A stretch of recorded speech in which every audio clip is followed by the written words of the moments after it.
Salut YouTube, j'espère que tu vas bien. J'avais peur que cette vidéo soit ultra courte parce que on est déconfiné, ça y est, et en fait j'ai plus du tout de temps pour moi.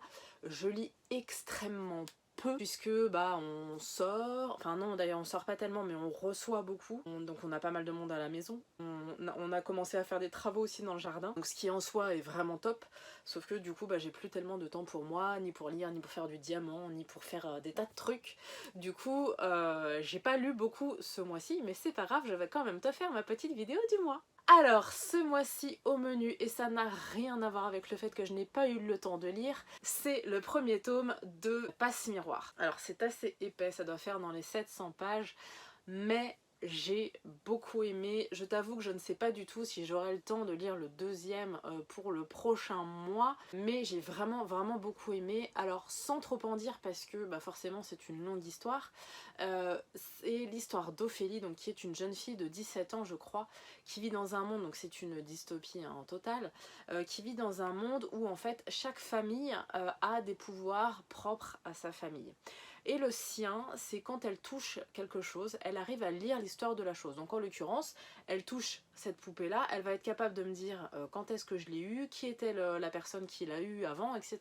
Et elle est aussi capable, puisque c'est un peu le nom du roman, enfin de la saga, de la Passe-Miroir, de passer à travers les miroirs. Mais je crois qu'elle ne peut les passer que si elle a été dans la pièce où il y avait le miroir en question. Et en fait, donc cette jeune fille doit partir de chez elle et découvrir un nouveau monde puisqu'elle a été promise à un garçon qu'elle a rencontré et qui est totalement antipathique. Et de là, bah, elle doit déménager et aller dans la nouvelle partie du monde de son futur mari. Et là, bah, ça ne se passe évidemment pas bien du tout, sinon il n'y aurait pas de roman, sinon ce serait pas drôle. Normalement, je suis pas du tout dystopie. Si tu regardes toutes mes vidéos, tu vas te dire franchement elle se fout de ma tronche, elle arrête pas de lire ça. C'est vrai, mais celui-ci, en fait, j'aime beaucoup le côté, pas archaïque, mais comment dire, j'ai l'impression que c'est historique en fait, que c'est un roman historique parce qu'il y a des choses qui rappellent bah, un peu l'histoire qu'on pourrait regarder si on regardait si on était en train de lire un roman historique. Donc ça c'est quelque chose que j'aime beaucoup. J'aime bien aussi le fait que ce soit une jeune fille, qu'elle soit pas forcément adulte, qu'elle soit un peu jeune. J'aime bien aussi son pouvoir en lui-même, puisque normalement en fait elle travaille dans une bibliothèque, donc elle touche les livres et elle se rend compte de l'histoire du livre, donc ça c'est quand même super intéressant.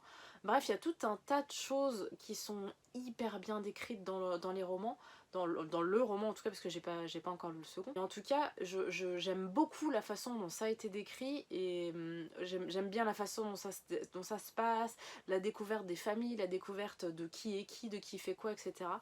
Et j'ai franchement beaucoup d'espoir pour l'histoire qu'elle a avec son futur mari, dont j'ai oublié le nom, je suis navrée. J'ai l'impression que c'est un peu à la Angélique, Marquise des Ganges. Alors je me trompe peut-être qu'ils finiront par jamais s'apprécier, enfin qu'ils ne finiront jamais par s'apprécier, mais en tout cas j'aime beaucoup leur relation et j'ai hâte de voir si elle évolue. Le numéro 2, je vous en avais parlé, c'est Paulin, le dernier La Reine des Bas. Alors j'avais peur que ce soit une chialade totale, puisque le roman commence, Paulin perd sa maman. Donc il se retrouve sans maman et donc il se retrouve tout seul avec son papa Alain, un peu pris au dépourvu. Surtout qu'Anna était mère au foyer, donc c'est elle vraiment qui gérait tout, et donc lui se retrouve un petit peu seul et c'est un petit peu compliqué pour lui au départ, mais il est aidé par sa sœur Alice. C'est une histoire très touchante sur le deuil. Mais néanmoins, c'est pas une grosse chialade. Justement, je trouve que c'est curieux puisque au fond Paulin est un garçon de 10 ans et pourtant, bon alors c'est pas tout à fait vu qu'avec ses yeux à lui, c'est un peu plus complexe que ça. Il y a une touche aussi un peu de surnaturel puisqu'on voit plus ou moins de temps en temps la mère, etc. Bref, il y a tout un tas de choses qui font que c'est vachement adulte en fait, même si c'est Paulin, je pense, le personnage principal, puisque c'est lui qui a donné son nom au roman. Malgré tout, c'est vrai que c'est très adulte, c'est très mûr, c'est très calme, c'est très tendre. Il y a beaucoup de choses en fait. Il y a du mystère, il y a de tout. Hein. Et vraiment, il y a de tout dans ce roman-là. Et j'ai vraiment beaucoup aimé. Et justement parce que c'était pas la grosse chialade. C'est quelque chose que j'ai beaucoup apprécié. Et donc vraiment, je recommande la lecture de ce roman. Même si vous êtes en plein deuil, je pense que c'est aussi quelque chose qui peut vous aider justement de partager un peu sa peine avec les personnages avec lesquels on aide pendant ce roman. En tout cas moi c'est quelque chose qui m'a beaucoup plu et pourtant Dieu sait si des deuils j'en ai connu dans ma vie. Bref, en tout cas, je vous le conseille vraiment. Alors le troisième, je vais pas vous en reparler pendant 20 ans. J'ai fait une vidéo rien que pour lui. C'est le dernier, Marjorie Levasseur. Je vous en reparle quand même rapidement si vous n'avez pas vu la vidéo, mais je vous invite vraiment à y aller. C'est Nos peines indicibles. Donc le dernier bébé de Marjorie. Là pour le coup, c'est encore du deuil, mais alors ça n'a rien à voir avec Paul. Parce que là en l'occurrence, on découvre... alors on ne découvre pas vraiment Léna puisque... Léna est une jeune fille qui s'est suicidée dans son lycée. Ils étaient un groupe de 4 et en fait ce suicide les a un peu éparpillés les uns des autres parce que en fait la jeune Léna, personne ne s'attendait à ce qu'elle puisse se suicider, personne n'a vu le coup venir si je puis dire. Et du coup ils sont plus ou moins embrouillés même s'ils s'adorent tous les trois. La mort de Léna les a un peu coupés les uns des autres. Là-dessus arrive Agathe, qui est une jeune professeure qui elle, alors pour le coup, elle cherche un peu à changer de vie puisqu'elle est avec sa fille Lily qu'elle a pris sous le bras suite à la séparation de son mari. Thomas se rend compte du suicide de Léna puisque le proviseur n'avait pas semblé n'avait pas jugé bon qu'il fallait la prévenir. Donc elle voit Capucine et Chloé et donc elle va un peu essayer de se renseigner pour savoir pourquoi elle en est arrivée là, parce qu'elle voit bien qu'il n'y a pas que ce groupe là qui est perturbé par la mort de Léna. Du coup elle va essayer un petit peu de creuser, de voir qui c'est quoi et pourquoi et comment, sans jugement. Il n'y a pas de jugement, hein, c'est Marjorie Levasseur, donc encore une fois là c'est pareil, c'est très posé, très mûr, très mature. Sans jugement, sans chialade, je crois que ça doit être la première fois que je lis un Marjorie Levasseur sans pleurer, donc c'est quelque chose qu'on peut souligner. Mais en tout cas voilà, c'est un livre que j'ai beaucoup aimé aussi parce que justement je trouve ça important aussi de pouvoir toucher sur des sujets un peu tabous, sur le suicide des adolescents.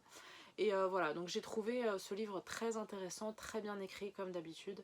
Et c'est pareil, je vous le conseille vivement. Pour l'instant il est uniquement en e-book forcément, mais en tout cas il devrait sortir bientôt en version brochée. Le quatrième c'est Sherlock, Lupin et moi. Alors je vous avoue qu'il ne m'a pas laissé un souvenir impérissable. Je sais que ça concerne le cousin de Lupin. Donc ça se passe à Paris, en fait il a disparu et ils doivent le retrouver.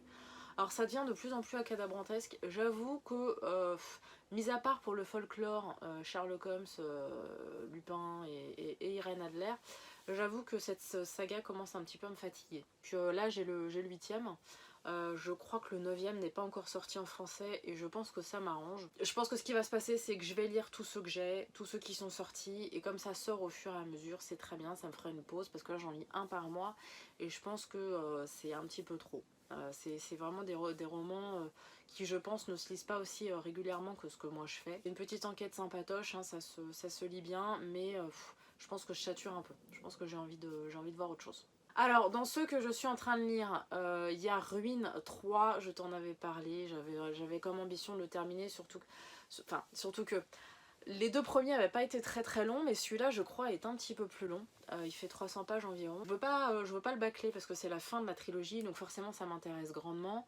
Là il y a quand même pas mal de choses qui se passent dans celui-là, je dois en être à peu près à la moitié. Donc voilà, donc je pense que je t'en reparlerai le mois prochain, j'espère pouvoir le terminer. J'avais également commencé le Sheza Pictures, et oui, enfin on parle de Connor, j'avais raison. Du coup je suis très contente de pouvoir découvrir Connor et son histoire, même si Connor n'a pas l'air d'être aussi sympathique que ses autres frères et sœurs. Mais bon, je pense que je vais avoir des explications dans ce volume 4.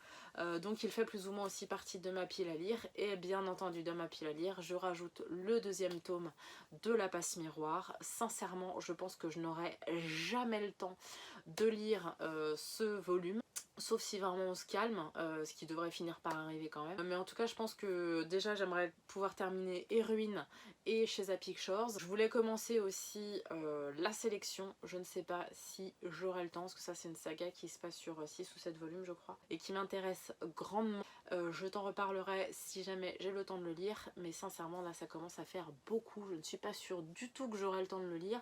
En plus si jamais avec Claudia on décide de lire Chris Colfer, je pense que Chris Colfer sera aussi ma priorité, parce que j'ai hâte de savoir ce qui se passe dans la suite. Donc bref, autant te dire que je ne sais pas du tout comment ça va se passer, mais en tout cas j'ai hâte de pouvoir te raconter ça au mois prochain. Allez, salut!